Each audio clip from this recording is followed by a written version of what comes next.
they're getting it right, and very soon, I think, and I'm believing when we get to the games proper, something extraordinary will happen there. Well, let's talk about size. I mean, you've met some of your colleagues, some of our colleagues out there already who are settled with their respective teams. Obviously, some have bigger numbers and all of that. We have a relatively small size of a team. Does that have any sort of psychological telling on because sometimes presence also does a lot to the psyche of these athletes, presence and look and feel and all of that. I think every country goes with their strength. For instance, if you take a look at France, for instance, you're talking in excess of 500 athletes, and you can also look at that and then say that because of that, it should be able to scare you. But they're looking at where they can maximize their strength there, and every country goes in with that. Jamaica may not come with a big size, but of course they know their strength. You take a look at Kenya, Ethiopia, and the rest. They may not come with a huge number, but they obviously get their strength from the long distances and, of course, the short distances, maybe. So we are also looking at our strength. And remember, it's been boxing throughout since 1960s when we started appearing in the Winter Olympics and the rest. And so it's either boxing or even athletics. And the likes of Alexander, Michael Hayes, and Rosat, they've always made us proud by way of picking up medals in the short distances or other sports. So I'm thinking that we always have to look at our strength first before we think about the numbers. But you can go with a huge number and come up with nothing. You can go with a smaller number and come up with something. So for me, it's not really about the numbers. It's about where you pick your strength and what you're able to do. And talk about strengths and where we draw our competitive advantage, if you may put it that way, or where we can draw our history. Tell me, where you stand. I mean, from your perspective, first of all, as a journalist, that boxing, for instance, which is supposed to be our strength, did not show. I mean, it's like saying that Jamaica could not show, in the sprints. Three opportunities. The Senegal Championship, we couldn't make it. We had the opportunity in Italy. Obviously, we also went there.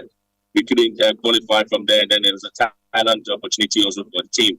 And it's one issue we definitely need the opportunity to address as to how we prepare our athletes or we pick our boxers and what are the techniques and the coaching abilities that we need to give them.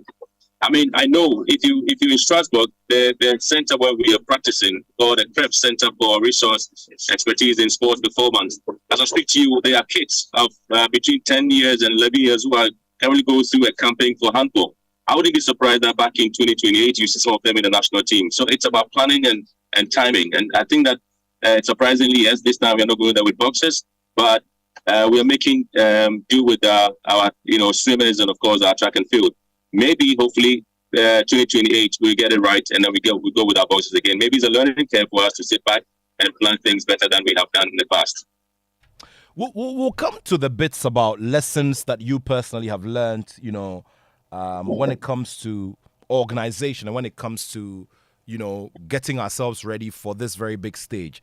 But let's throw the focus on the host nation a bit and look at what we can draw from this side of the world. I mean, Ghana is coming from hosting the whole African continent. I mean, we hosted Africa's version of the Olympics not too long ago. Tell me, what you have seen when it comes to organization, when it comes to fluidity of plan, and when it comes to execution as well for big days or big moments or big months in global sports like these.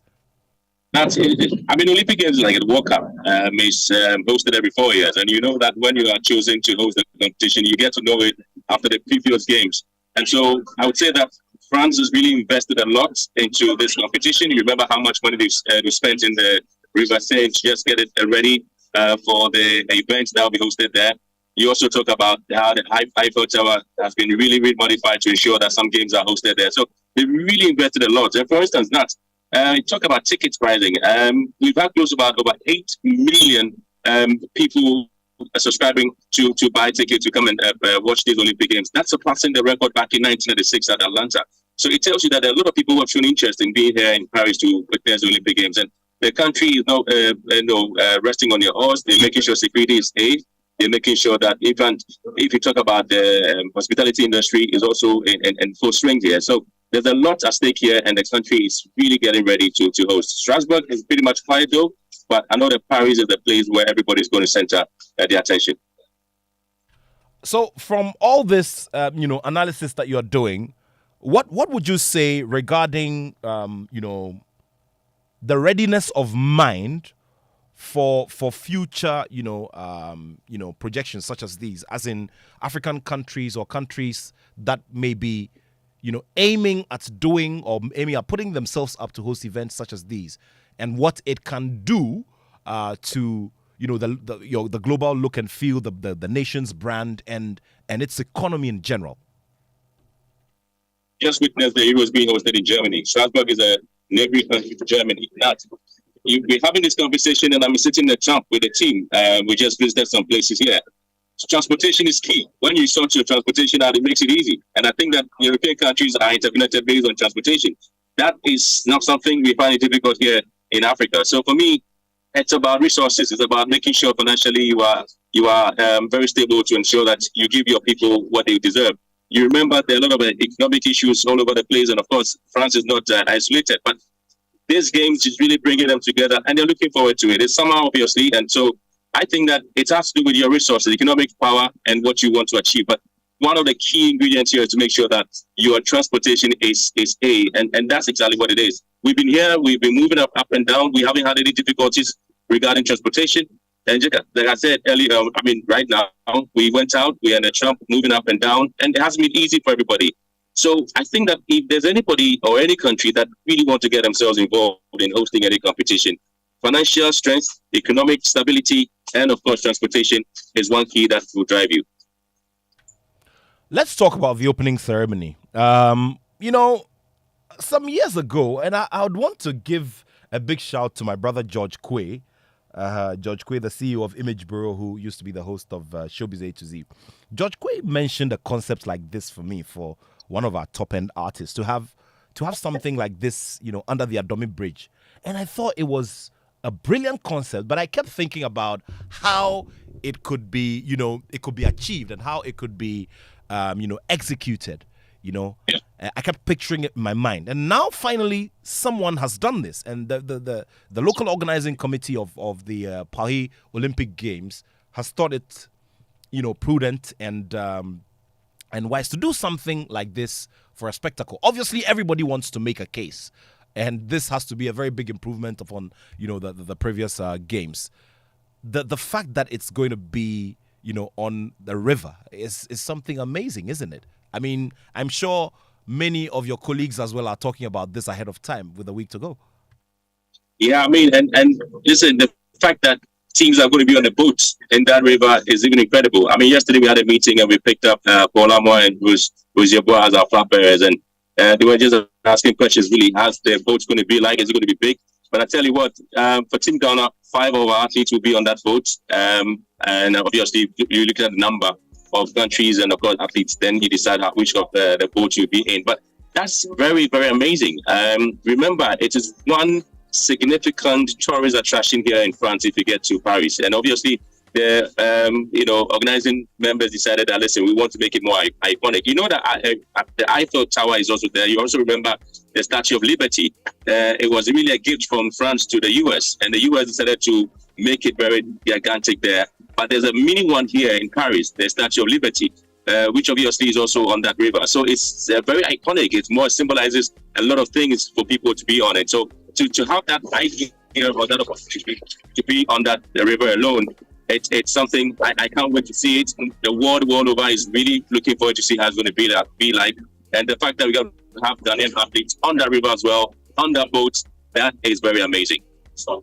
And on the other side of things, I want, maybe I just got a concept. Maybe when you turn 40, you would have it, under the Independence Monument, with lights and all of that. Think about it and start preparing for it. You have to start saving money for it.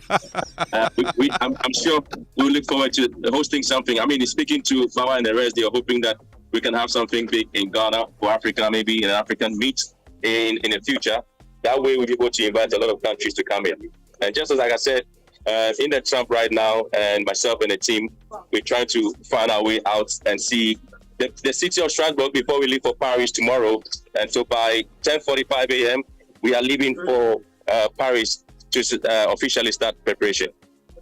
All right, so Rose Yeboah is also with you, and yeah, there we go. Rose, good to see you, and congratulations on also landing that very important role of being a flag bearer for Ghana at the Olympic Games. First of all, tell me what that means for you as a young athlete going to be the flag bearer for your nation at the Olympic Games. I mean, it feels good. Being the first Ghanaian female high jumper to represent my country is such a great achievement. So I think it feels good to be part of the flag bearers, and I'm also happy about that because this is my first time. I mean, getting into the boats and on water. So I feel it's such a great achievement for me. Tell me about your experience in France so far. I mean, the atmosphere, what you've been up to in terms of just warming yourself up for eventual competition. How has it been so far for you? It's summer weather. I know, I mean, over here and in other places you've witnessed proper summer. Yeah, everything is going on well, but as you said, it's a little warm here. So, but we are managing, and everything is good. Practice is going on well. At least I get my workout from my coach every Sunday.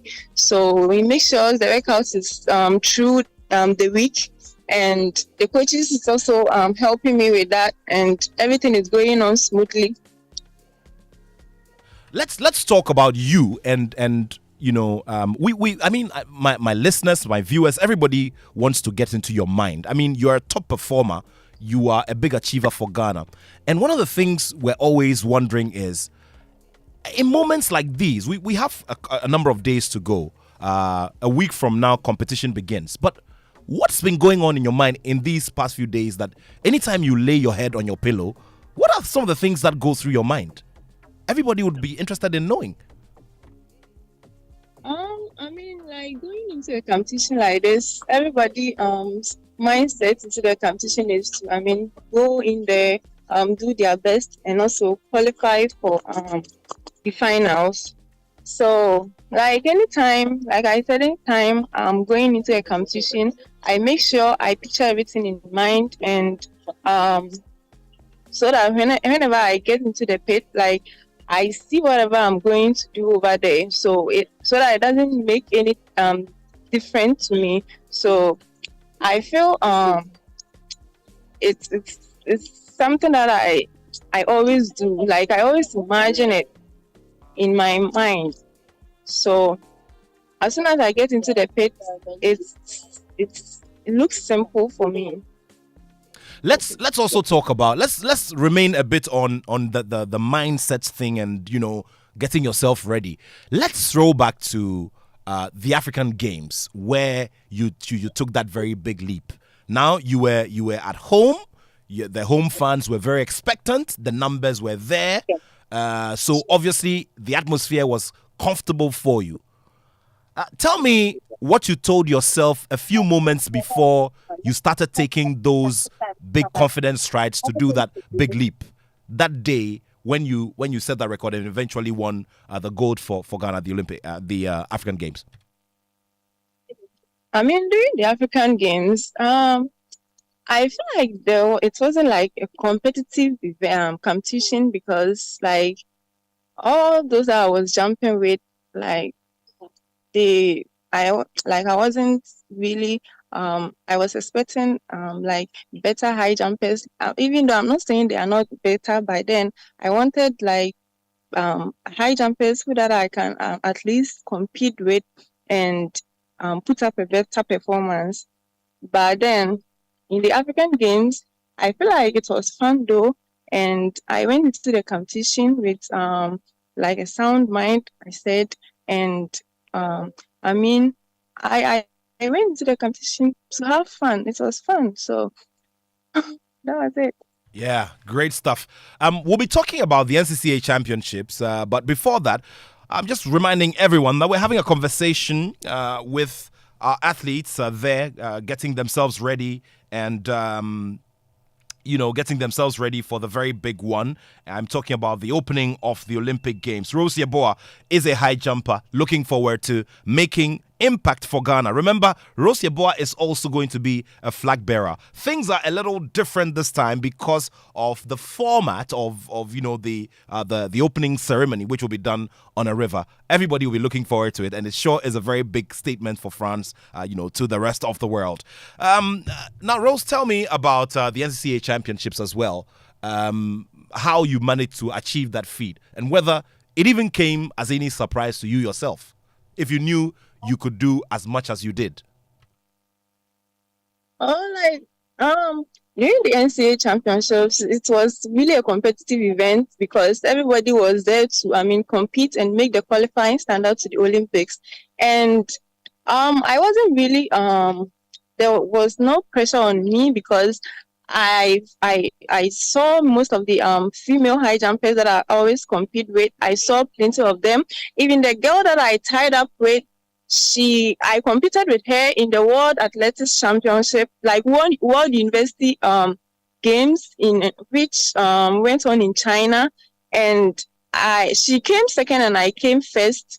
By then we were competing with each other. It was just a competitive event, and I heard she was once the champion for the World University Games. So maybe she came into the competition that nobody can beat her. So when I had the first position, I don't know what she was thinking about though, but I think maybe she thought it wise that she has gotten a competitor. So I met her at the NCA, and then I knew she was coming up with something, like, because all the season, like in US, when our season begins, we traveled and compete in many games before the actual NCA event. So her performance was really massive as compared to mine, because she progressed in every competition that she goes, and mine too. It's a little bit like, let's say I will do my best this competition, and the other one maybe I'll put up a lower performance, and some is always comes with how the weather looks like. So during the NCA, I heard from my coach that she said she's coming to win. So when I heard that, I also put that in mind that if I jumped with her during the World University Games and she's coming here with the motive of winning, then I must also made my mind to win as well. So I didn't lose up. I went all out and then competed with her, even though it was really a competitive event. By then everybody wanted the win, so I went for it. By then we tied up. Okay, interesting stuff there. Very, very interesting. So talk about that as well. Inspiration is one very big thing, and I'm interested in knowing which places you draw your inspiration from. I mean, do you have people who speak to you from time to time? Are there people whose voices you hear over and over again when maybe you are in your quiet space? Where do you draw the strength and the inspiration from? And especially at this time when you have such a major, event and, so many expectations, weighing on your shoulders.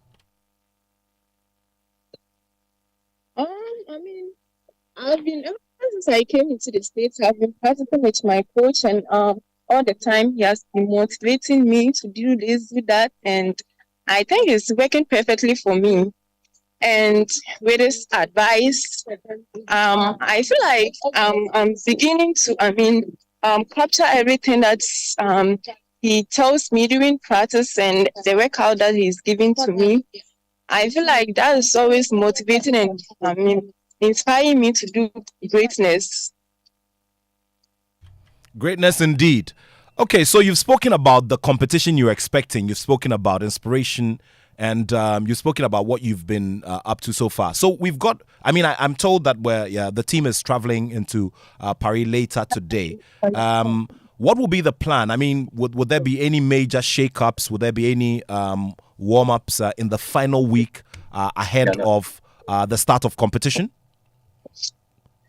Hold on. She's actually moved out. Okay. So Good. Yeah. We are moving into a place. So sorry, I had to quickly help her out. Very well. Good. Now, I was asking about the rest of the plan for the rest of the the 5 to 7 or 5 days. Okay, because obviously the opening ceremony is on Friday. So what then will be the plan? In terms of doing final shake-ups and all of that for the athletes. Yeah, so there'll be a little bit of a shake-up today, and then, like I said, tomorrow at 10:45 a.m. we leave for Paris. So the rest of the team, apart from myself, Rose, and Harry, Stacy, and then the officials, we came out today to have a little walk in Strasbourg. The men are currently in their rooms resting because of the trip back to the Games Village. And obviously, when we get to the Games Village, they would also start the proper, planning, and then knowing the practice they want to put across. But to be honest with you, the guys have been very professional. Joe Paul, the captain, has been speaking, and one of the things Joe Paul has done, which inspires me a lot, that he speaks a lot to Rose and make sure that she's a very, very good frame of mind. She's the very first time that Rose is going to perform at the Olympic Games at high jump, Ghanaian female for that matter. And I don't think historically we've seen that happening ever since we started competing at the Olympics back in the 1960s. So a lot of weight is on her, but we are looking forward to see what happens. I know that with the support from the likes of Fuseni, the likes of Otio, Jopol, she can make it the way we want it. Like I said, if you pick the World Athletics ranking, she's in the first 10. I mean, there are about 5 athletes who jumped 1.97.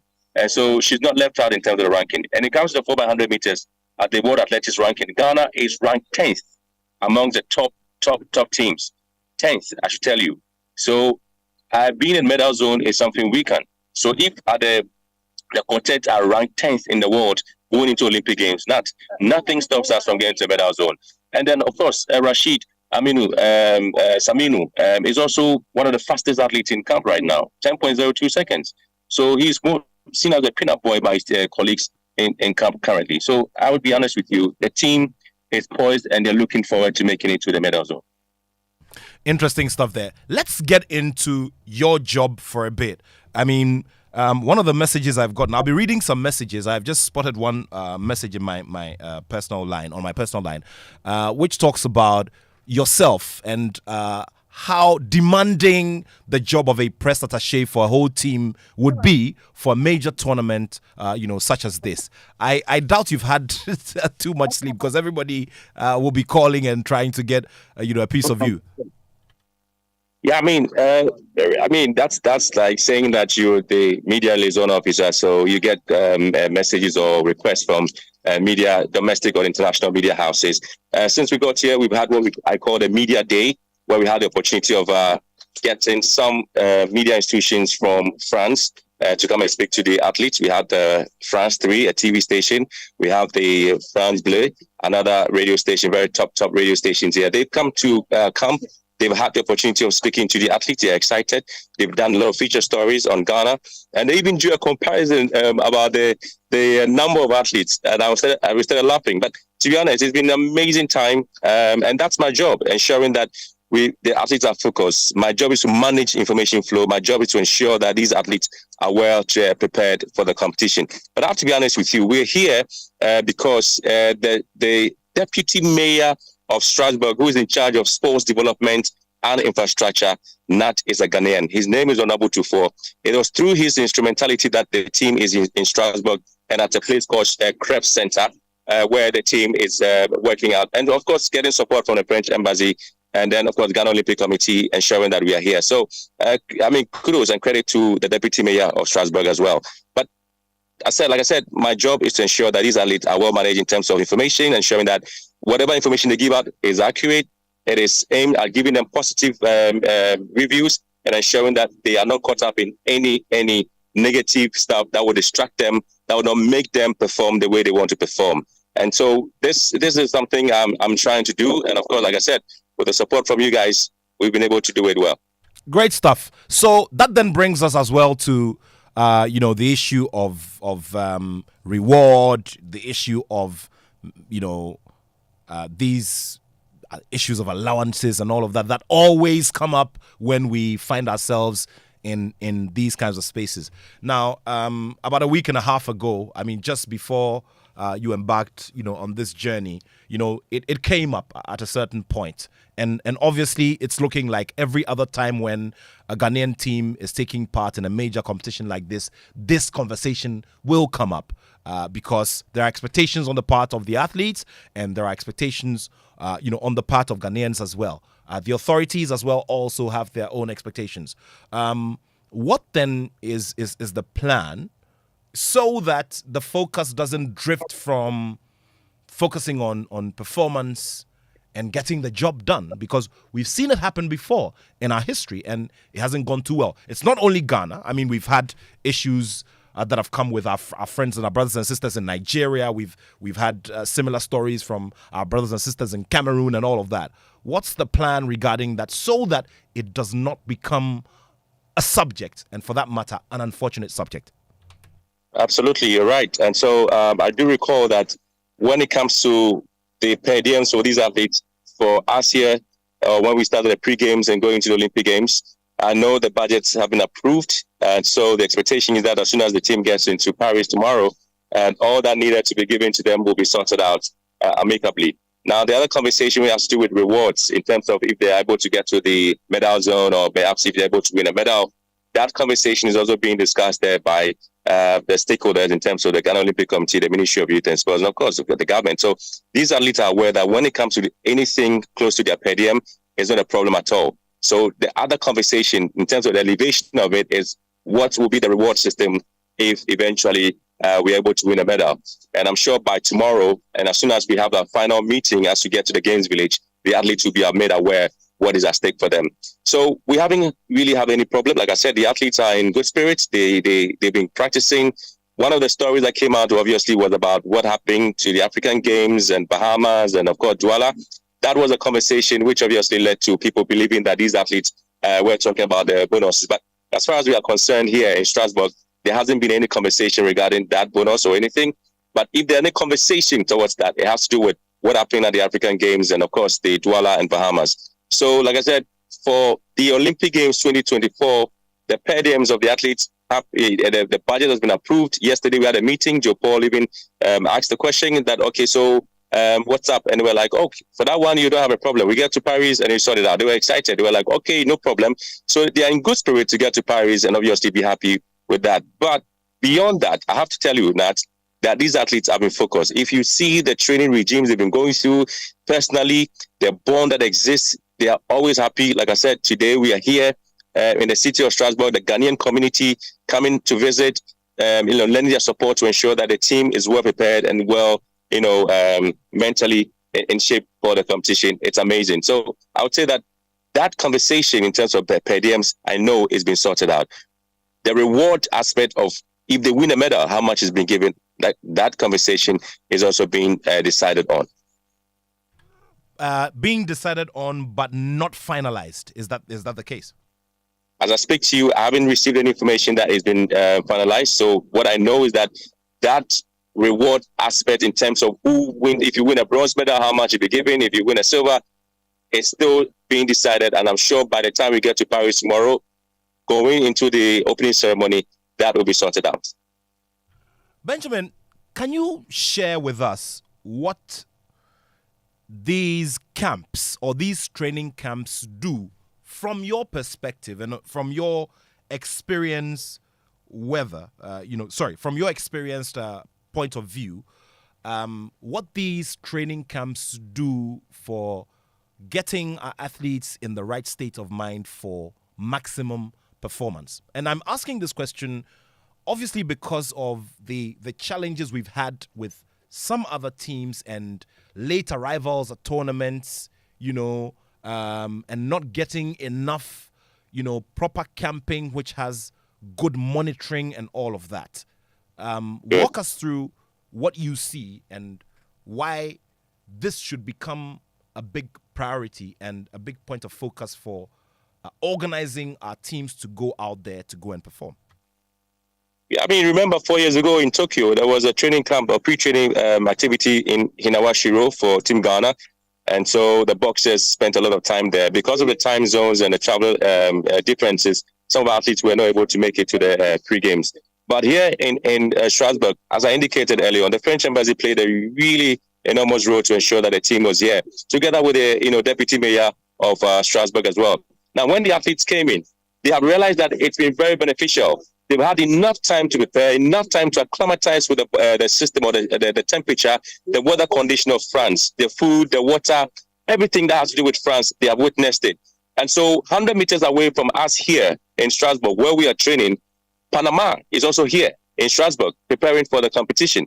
So it tells you that everybody that wants to be in Paris needed to be here early to prepare for the competition. So I am saying it's very important for these athletes. And like I said, Krebs has offered us that opportunity to use their facilities to the optimum. And of course, when we get to Paris, the athletes themselves know that they can get it. When you speak to them, they're like, listen, guys, we know that the guys are going to meet on the tracks. We know the guys are going to meet them. We've run with them. But their excitement, Nat, is the fact that if you look at the ranking, we're not doing badly at all. So they believe that once they get there, they get the right momentum and they get into Paris proper, they definitely will get a chance to make Ghana proud. Well, if you just joined us, we're here having a conversation on Ghana at the Olympic Games and what the expectations are, what the realistic expectations are, and whether or not we can make any considerable impact. Speaking to us from Strasbourg in France, from the camp of Team Ghana, is the press attaché to the team, Benjamin Willie Graham. Earlier, we spoke to Rosie Aboa, who is the high jumper, the first female high jumper to achieve this feat of participating in or qualifying to participate in the Olympic Games. And we've been going through a couple of aspects of organization of Team Ghana's participation in the games. Now, Willie, I want you to also give us a fair idea of how thorough Ghana's team appearance is, or Ghana's team setup is. There are various aspects of putting a team together for major events such as these. Sometimes we fall short because of, at the end of the day, budget. Okay, so who and who do we have? I want you to break it down for us. Who and who we have in terms of technical support, and other aspects of the team's participation in the games. All right, so we have the chef de mission, Mr. Isaac Abwajidia. He's here with us. He's the leader of delegation. We also have accreditation officer, Adam. He's also there ensuring that by the time the team gets into the Games Village, all the accreditation issues are sorted out. We have a team doctor, Dr. Ernest from Kolebu. He's here with us. We also have a team nurse. And then, of course, we have a physiotherapist who's also been working with the athletes. And so these are the people we have here in terms of the other support staff. The coach, Professor Andrew Wusu, is here with Salamatu, who's also working out with the track and field team. And then we also have Coach Potenu, who's also from swimming. So Harry, Stacey, and Joselle, they also have their coach here. So that's the component of Team Ghana currently here. The other, what we call team leaders, so maybe Athletes Association, they also have a team leader who's going to join us together with swimming. They'll be joining us later on. So to be honest with you, these are the officials who are here with us for Team Ghana.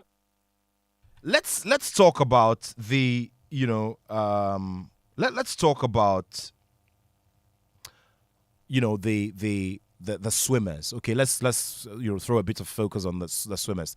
Well, obviously this is not our first time appearing in swimming. We've had Abeku Jackson and his team members, but these two swimmers, these two young swimmers, are debutants at the games. How are they being managed? It's a very big stage, and personally, from a very technical perspective, I'm looking at having them have the experience first at first hand, and then we can look at performance at subsequent games. But what then does it represent for them, young as they are, and greenhorns as they are, on a stage like this, just like Rosie Aboa, the high jumper? Yeah, I mean, you're right. these are very young swimmers. They competed at the African Games, made some very good times. And everybody would want to see a Beku who's gathered a lot of experience here.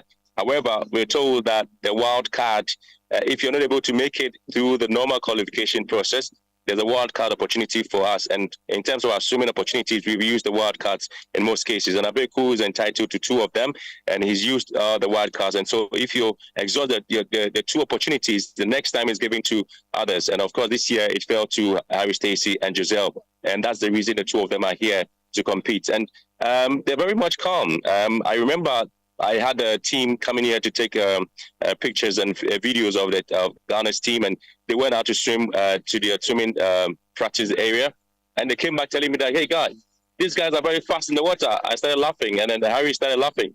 And so Harry speaks to you, and Giselle speaks to you. They've competed in the European Championship with some of the top swimmers, and of course, you're looking forward to meeting them in the water as well. I mean, like, as I said, it's a learning curve, it's a new opportunity, it's a new ground for them, but they are very calm about it. They are not really put under any pressure. Like I said, being an Olympian is a huge advantage.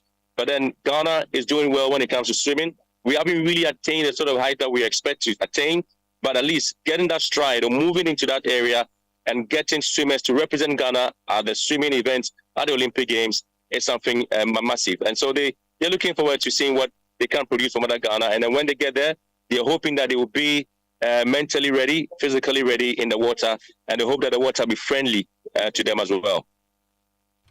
Friendly water. Well, we're hoping for that one, that one as well. We're talking about, beg your pardon, the arrangements between now and Thursday, just before everything gets off to a start. I mean, like I said, tomorrow is our day in Paris. Tomorrow is our day at the Games Village.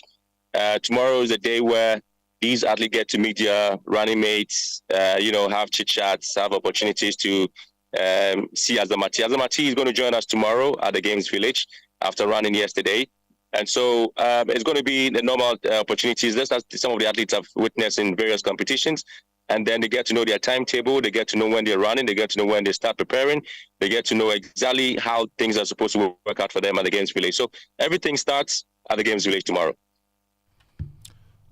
You went through the team, the technical team, the backroom, element. There's no presence of a psychologist, a professional psychologist. Is this a conversation that has come up, or someone else or others are playing that role, which normally should be played by, somebody who's a professional, in the space?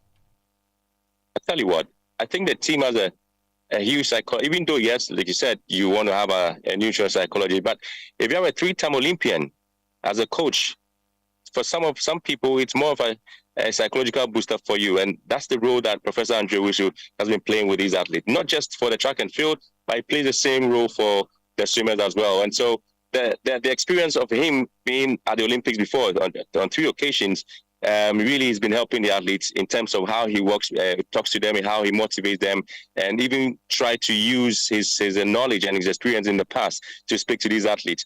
And so when you see his interactions with them one-on-one, it tells you that he's preparing their minds to what is available when they get to the Games Village and the events proper. All right. So you mentioned earlier that there are 2 teams, in the city of Strasbourg. Is that right? Ghana and Panama. Is that right? Yeah. So Panama is also here. Even though we haven't really seen them, but we are highly informed that Panama is also 100 meters away from where we were training, the Krebs Center. Okay. Well, tell me about, infrastructure. And once again, it's lessons that we're learning and what we can replicate here. So tell me about the training infrastructure that you've been exposed to in the city of Strasbourg alone. And yeah, I can see you grinning already. Yeah, because Nat, is it not amazing that the deputy mayor of this city, who is in charge of sports development infrastructure, is a Ghanaian? Isn't it amazing? Do you understand me? Yes. And so if you walk in there and you see the infrastructure, there's a particular athletics over what we call the Decathlon Hotipia Stadium. It's just for athletics. It has nothing to do with any other sports.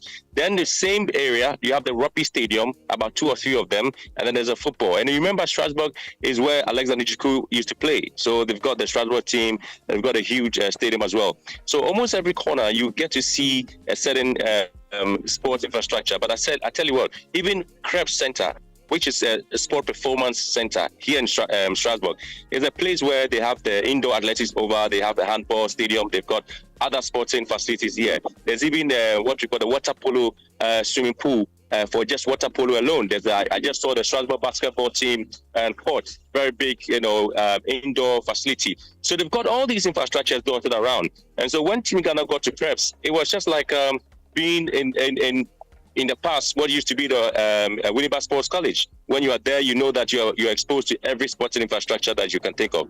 And that's exactly what we found out in Krebs. And so for me, it's an amazing spectacle to know. And this is not the first time. I was here 2 years ago in Paris, where I visited a place called INSEP, which is where the top performers of their various federation sports personalities are sent there to train. And Strasbourg also have a similar one called a Krebs Center.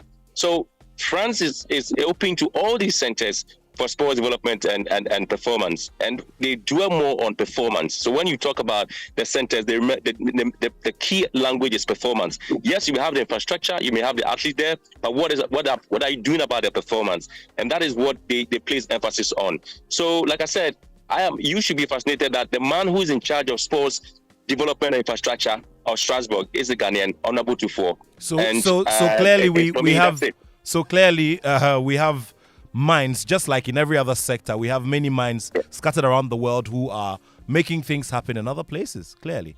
Yeah, absolutely. And so, I mean, for me, that's the fact, that's a reality. And everybody was like, wow, so this is the man in charge of sports development infrastructure in Strasbourg. Wow, we should be doing better. Okay, so then, in your mind, what can we, what would you envisage we can learn from this model of having cities? Obviously, the economies are 2 poles apart or 2 worlds apart in terms of the strength and what the economies can do. But in your mind, what do you feel we can replicate on our scale? Considering what our strength is, so that we can have a good spread of these facilities across the country. Because obviously, there's a lot in terms of concentration in the southern part of the country, and that's not helping. Yeah. I mean, like I said, there's one thing putting infrastructure together, and there's one thing working on nutrition and performance. And I'm saying that, yes, we have the infrastructure. We have Boteman. It's very huge. What we need to do is have the residential facilities around it and ensure that it's an inclusive facility. But beyond that, we need to focus on the performance aspect of the athletes. Like I said, we can pick all the top performance of the various federations in terms of their sportsmen. But when you come them and you train them, what are you training them for? You are training them to perform at the highest level. And that is what I'm saying, that these facilities or these infrastructures or these areas they focus on performance. So Krebs is a center for resource expertise in sports performance.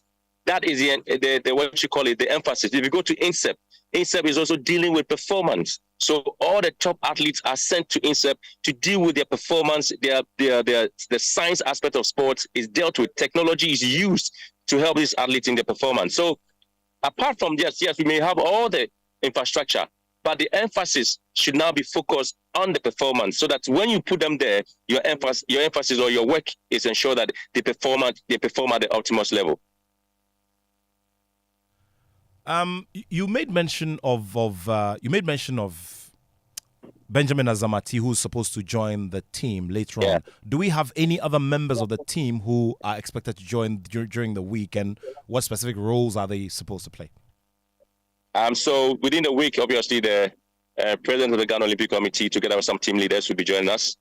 Beyond that, the only athlete who's joined us is Azamati, because, like I said, yesterday he had to run.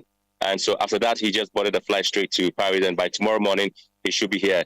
Beyond, again, there are the team leaders.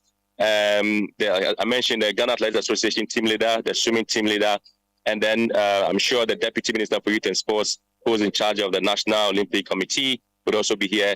And of course, other officials who will be playing certain roles within the space, because within the Olympics, the IOC meetings, the World Athletics meetings, and other things that'll be happening. And so let's see how it goes.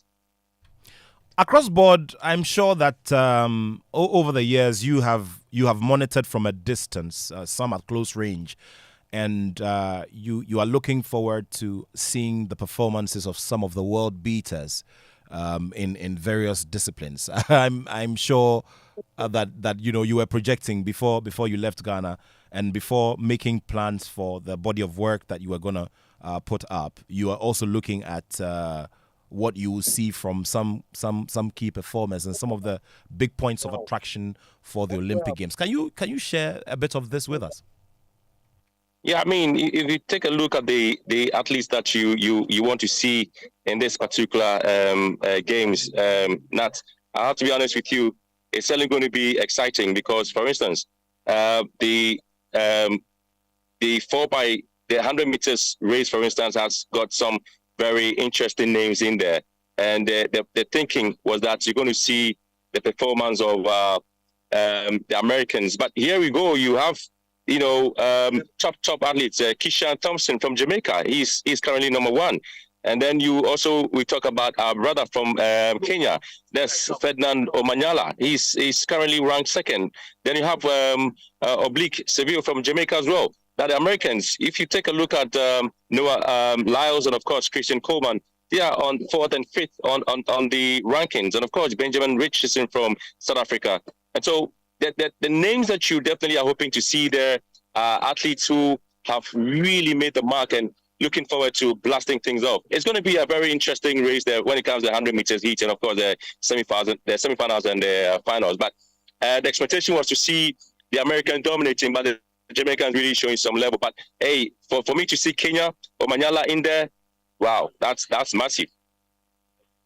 And the Kenyans have always come to the party when it comes to long distance. I mean, the Kenyans, the Ethiopians, and they have not left that space for anybody to join.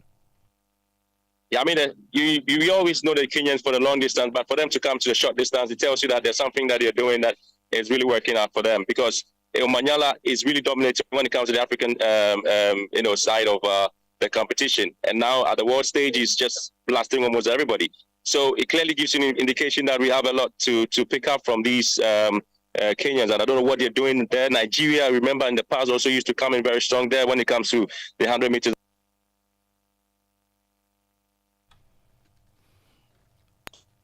Here. But like I said, for now, it's happening that the Kenyans are trying to rush shoulders with the Jamaicans and the US team. But I believe that our team can also make some marks there going forward. When you mentioned Kenya and how they are venturing into the shorter distances, I was just picturing, a day when a Kenyan team can venture into the sprint and make it. That will be something else, wouldn't it? It will be interesting. I mean, they're already doing it. 4x400, 4x100, they're just doing it. I mean, recently when I was watching the Bahamas competition, to be honest with you, I was blown away when I saw India in the 4x400 meters running a certain distance. I just found out that, listen, one of the top sports science doctors is been employed in India to work on them. And listen, the guys are coming. So there's no time to joke at all. So if India is doing better when it comes to 4x400, qualifying to Olympics in that race, and they came behind, I think, Jamaica or so, my brother, people are really working. Great point you've made there. And talk about that. Are there any other major surprises you are expecting personally from any of the other disciplines based on the subtle, sentimental surprises that you're expecting from Team Ghana, and others, any other surprises from any other countries in some of the disciplines? Wow, I mean, you want to see, I want to see Rose do something amazing at these Olympic Games. I also want to see the 4x100 meters team get to the medal zone. Honestly, I want to see them do something special. Remember, when it comes to football, Ghana didn't make it. Zambia is there. Nigeria is equally represented here. So we want to see how the African teams, especially when it comes to women's football, these teams fare. But at the end of the day, it's all about And not to be honest with you, it's all about the condition. It's the athlete must be well conditioned for their events, and we're hoping to see that they get to the main athletics overall, and they don't get overawed by the sheer volume of spectators. But obviously, they know that it's a stake. A lot of things are at stake for them, and they want to make Ghana proud. But like I said, it's one day at a time, and I'm expecting this team to do better. Well, we're going to be coming back to you for your final thoughts before we wrap up the conversation. But we've also managed to reach the president of Ghana Athletics here. He's not in the capital at the moment, getting other things done. And, he's got thoughts to share with us. Thank you so much for your time, Mr. Bafuseni. Thank you very much, Matt. I really enjoyed your conversation with Graham and Rose. It's a fantastic program this afternoon. Thank you so much. Now let's get into the. We've had a few conversations. We've had two major conversations before now, and from where you sit, how much satisfaction do you have? Our level of organization, how the athletes are falling in, and how we're all looking forward to Paris. Thank you very much, Nat. This time around, the organization and the preparation, the relationship between the Ghana Olympic Committee and the Ghana Athletics and the ministry has been so well. I couldn't be a happier person than what I am now. Because whatever there's any other issue that comes out, within a day or within a few hours, we got those things sorted out. That's what Graham was explaining about the last 2 weeks or last week of publication about the per diem and no bonuses issue, that it got people confused as whether it was the Olympic issue or the African Championship or Bahamas issue. Whereas with me and Chef de Mission and Graham, just one conversation and those things were sorted out. And the athletes are very, very comfortable with Coach Andrew Wusu and Sarah. And the bond between the athletes is just amazing. They are so glued together and they respect their captain, Joseph Poramua, to the extent that you hardly see that the athletes are not from one camp or they are not from one state or even from one coach. For me, that gladdens my heart to see them at that level.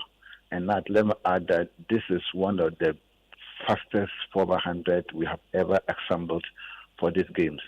And I have so much confidence and hope in this athlete that they will make it to the finals. And after the finals, then we will pray for at least a podium performance. But if you look at their rankings now, 10th in the world, it's not a mere achievement. And we have never assembled these athletes before. The one that does that, the team that ran in Bahamas was different, and the team that ran in Douala was different. But we have beefed up the Bahamas team with addition of Samini, who is our fastest athlete now. And this team, I wouldn't be surprised this team at the finals, what they would do in the finals. What I'm just praying is that maybe we also need to have a conversation to award them for qualifying or even for reaching the finals, because it's not an easy task to get to the Olympic finals. And what is the reward for the athletes for getting to the finals and getting to the podium performance? I know when they get to the podiums, they will certainly be given something from the state. But what about if they get to the finals? That's the world stage. If somebody gets to the finals, at least we need to appreciate them. I think we can have the conversation going into the Olympics. That will also motivate the athletes. Very well. We'll be coming to that in a bit. We'll be coming to that one in a little bit. And I would want you to also tell us about, state of mind, preparing for this. I mean, you've been an athlete before, and you've had colleagues who have been on these big stages before. I'd want you to share some of the historic, perspectives with us. But before that, just remember that you're here on Joy 99.7 FM on the Joy Sports Link, and we're having a conversation with Dr.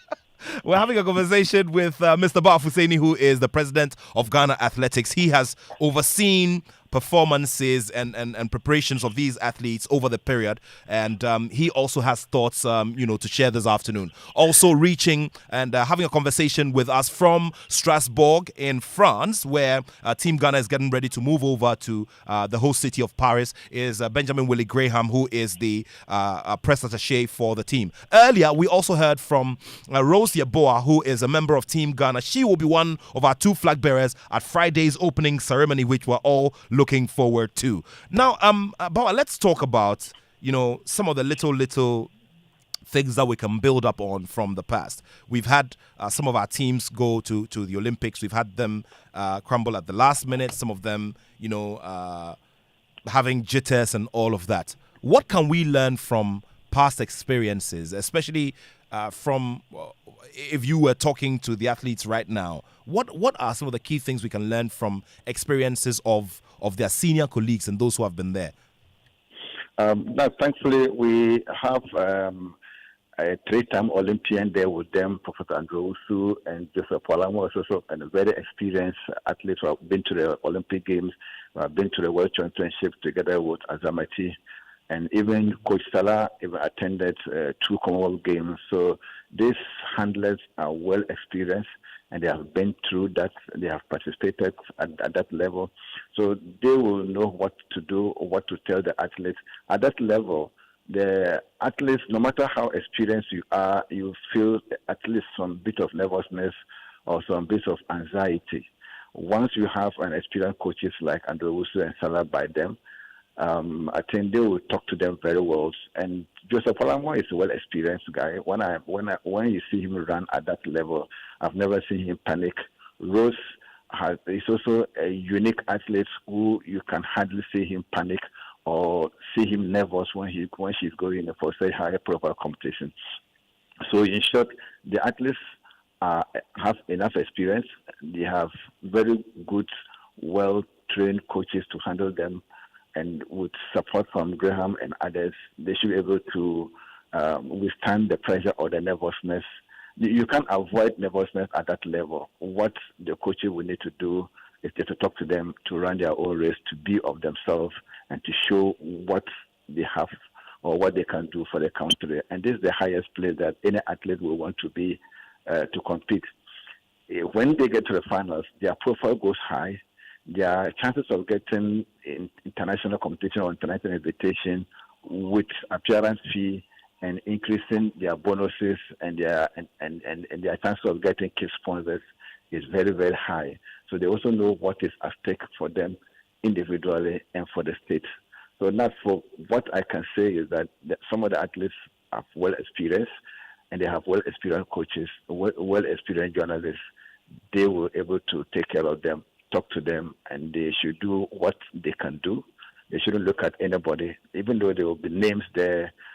Graham mentioned some of them. They shouldn't look at them. What they look at to see what they can do or what they have done, how they have trained, why Ghanaians should put investments into them.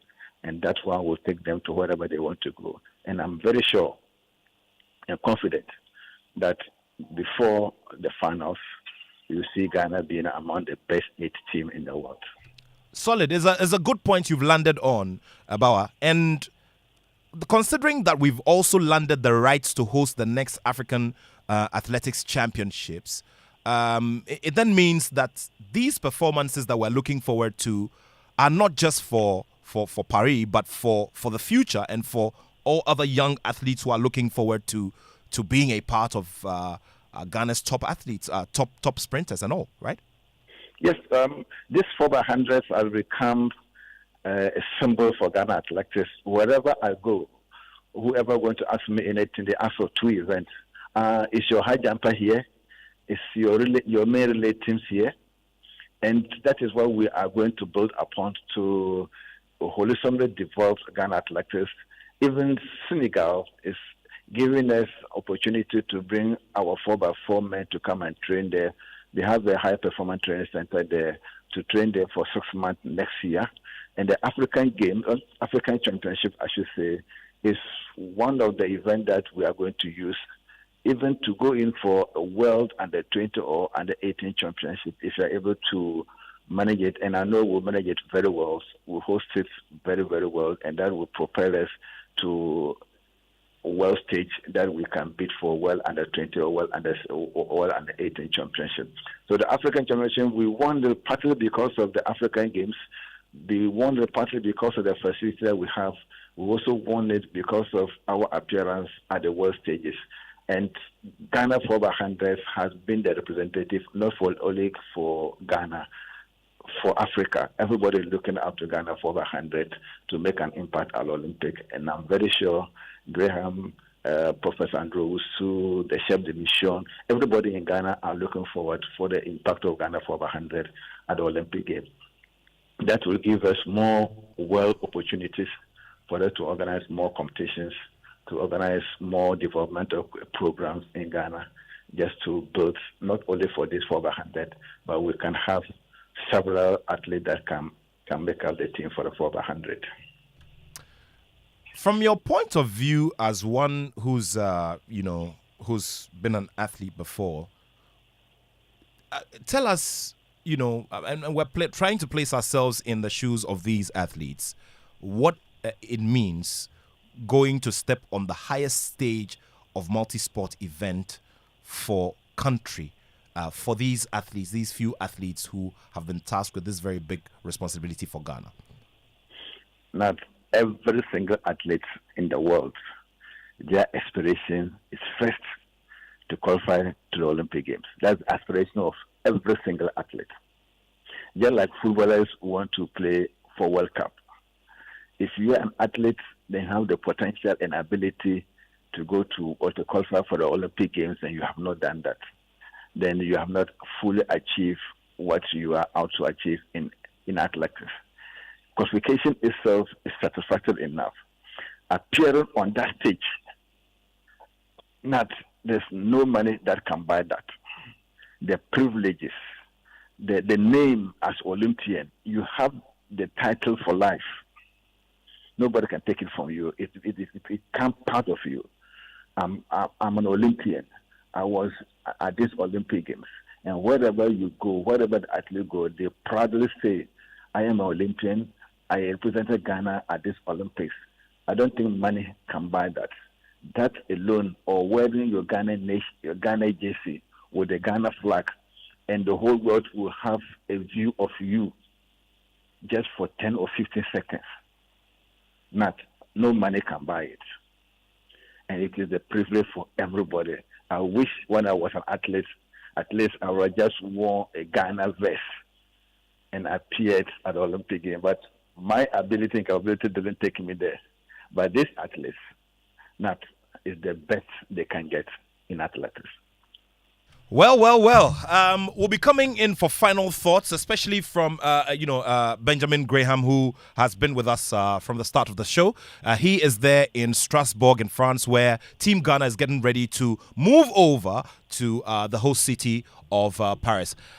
Final thoughts from you, Willie Graham. Clock is ticking, moments are going, and very soon it will be time to go. I've been trying to throw back to sitting, at a place. I mean, covering the FIFA World Cup, covering, world title fights and all of that. When we're all looking forward to it, and then finally the moment is here, and for boxing, national anthems are played, and you realize, oh my goodness, time is up. It's time for performance, and you realize you are also tensed on behalf of the athletes. I don't know if you've found yourself in that place before, considering the fact that you were one of the key commentators for the last AFCON as well. If you're a Ghanaian, there's nothing that stops you from being tense, because you expect your country to do better. I mean, we've seen top commentators cry at the World Cup finals and stuff like that, because the emotion that comes to play there. And it is something natural that's going to happen.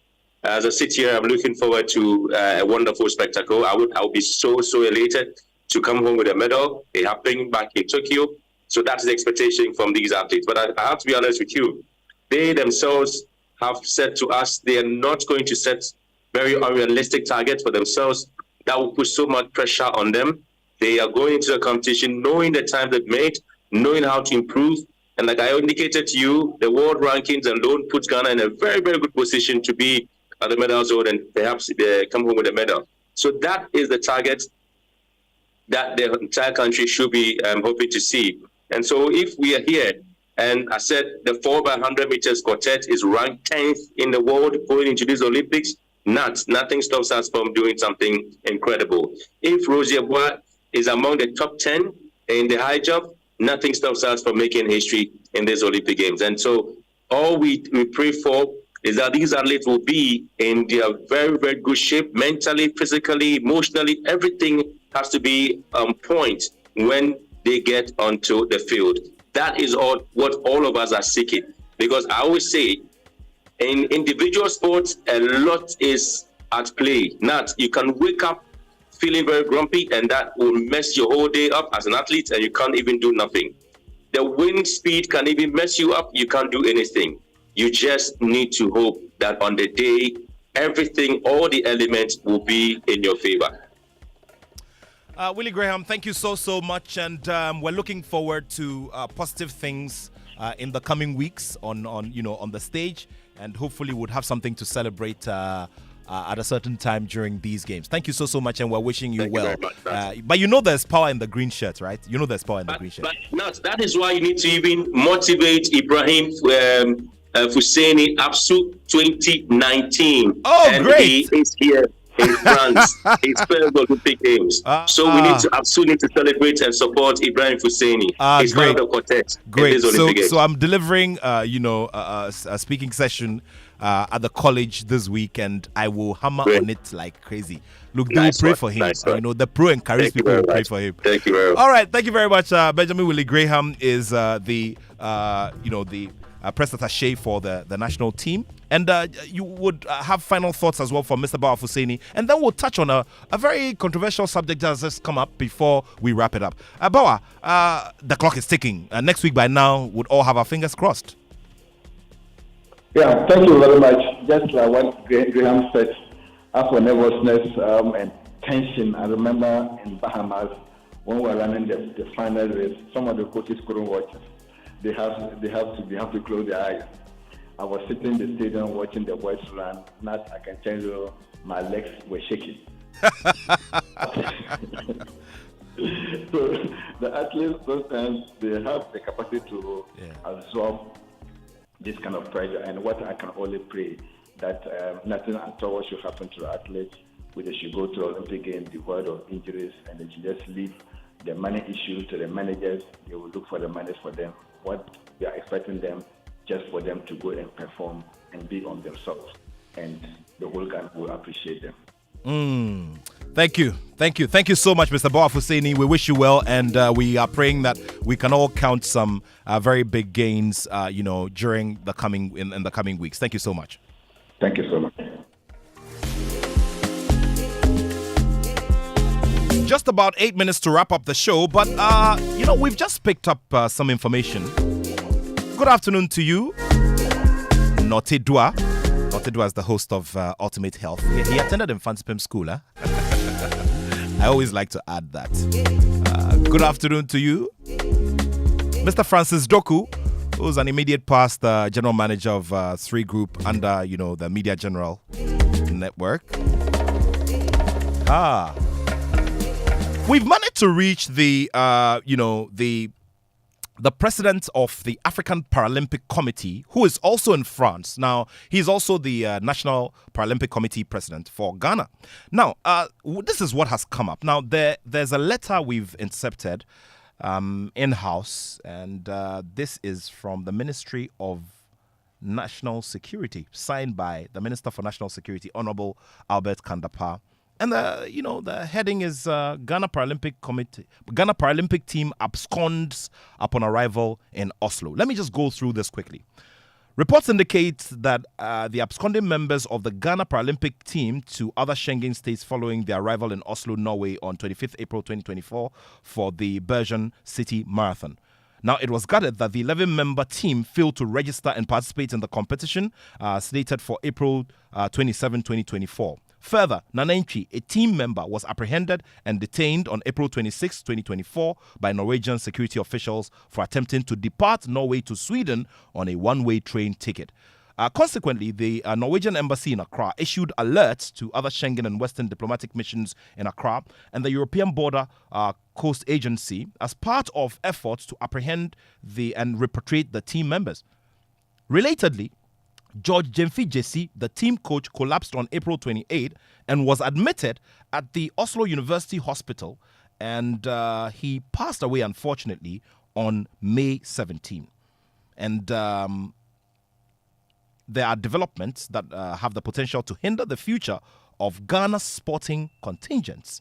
And this is addressed to the Ministry of Foreign Affairs and Regional Integration and the Ministry of Youth and Sports. So let me just quickly go to Mr. Samson Dean. We've got just about 4 minutes to wrap this up. And there's a following letter as well that has come up. And this is from the,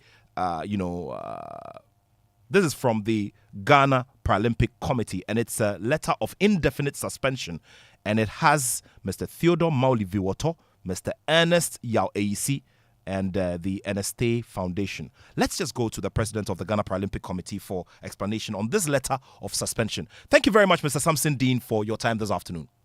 Thank you very much, Nat. How are you? I'm great, and I hope you are faring well there in France.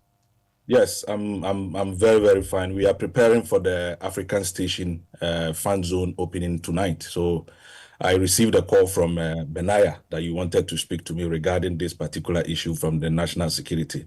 Nat, let me take this opportunity to say hi to your listeners and viewers and salute all Ghanaians, and then wish the Olympic team very well. I know you don't have enough time. What I would like to say is that the Ghana Paralympic team, one, have not sent anybody, have not sent any athlete, have not written a letter, have not applied for a visa, we have never applied for a visa at the Norwegian embassy. The Ghana Paralympic Committee have not sent anybody, any athlete, any official, any human, a Ghanaian, to the Norwegian embassy or even to get a visa to travel to Norway. The Ghana Paralympic Committee have no intention and have ever had any intentions of even attempting or even trying to participate in an event, which is an Olympic or which is a Paralympic qualifier in Norway or Oslo. The letter from the National Security fine is good. It came from the Norwegian embassy, which reported that an application have passed through the embassy. The embassy had issued visas to some people. Let me say that upon our checks, upon receiving this document from the Ministry of Sports, we checked, and then we realized that the letter was written, forged. They forged my signature, forged my letter, and applied for a visa for some people who are not athletes, who are not individuals associated with okay, before you go on, Mr. Samson Dean, they forged your letter. Who are they, the they you refer to? Theodore Mauliviwoto, who is the former Secretary General of the Ghana Amputee Football Association, and Ernest Eisi, who is the founder of NST Foundation. Upon reaching out to them, we asked them how they got my signature and how they got my letter. They indicated one of the persons who are listed in the letters that I have forwarded to you, called Adongo, is the one who found my letter, forged all the signature. And where is the Adongo? The Adongo is not residing in Ghana at the moment. He's nowhere to be found. He's in Europe. And for that matter, these two officers who have one way or the other their associations in development of disability sport has since yesterday been suspended from any activity which is a Paralympic or disability sports in the country for now. And then we have written to the Ghana Police Service for further investigation into this matter. I have not signed any letter since my occupying the office of Ghana Paralympic Committee since 2019. I have never signed any letter to the Norwegian embassy. I have not signed a letter to this embassy and applied for a visa for anyone. It is forged. They forged my letter. They forged my signature, and everything about this is forgery. It has nothing to do with the Ghana Paralympic Committee. It's just unfortunate that this document finds itself in the media, but the truth is that Ghana Paralympic Committee has no association to this particular issue. Unfortunate turn of events, and because time is not our best friend, we will want to leave it. We would want to leave it here, and we would pursue it further. But it's important and good that you have brought the clarification that you do not know anything about any purported letters that have been written to the Norwegian embassy here in Accra. Yeah. And they state clearly from the letter that we intercepted, from the National Security Minister, it's been copied to the Foreign Minister and the Youth and Sports Minister, that subsequent, applications will be affected if, obviously, this matter is not dealt with the way it must be dealt with. So you have a responsibility to make sure Yes. that the investigations are instituted by That the is security the agencies. That is the reason why upon getting I even got the hint from the EU, the European office in Ghana, before even the National Security and the Ministry of Youth and Sport reaching out to me.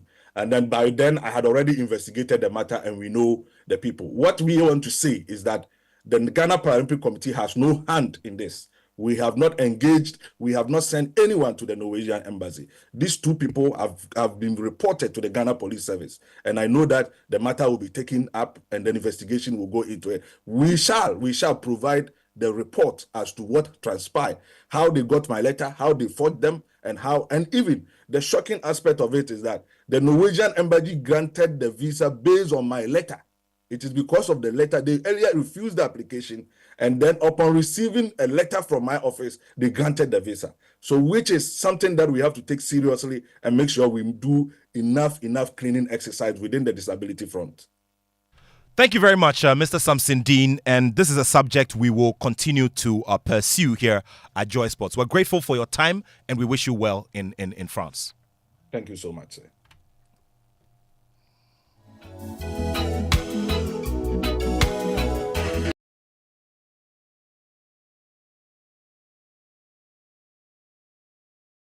We're all pushing just when we're all wishing well.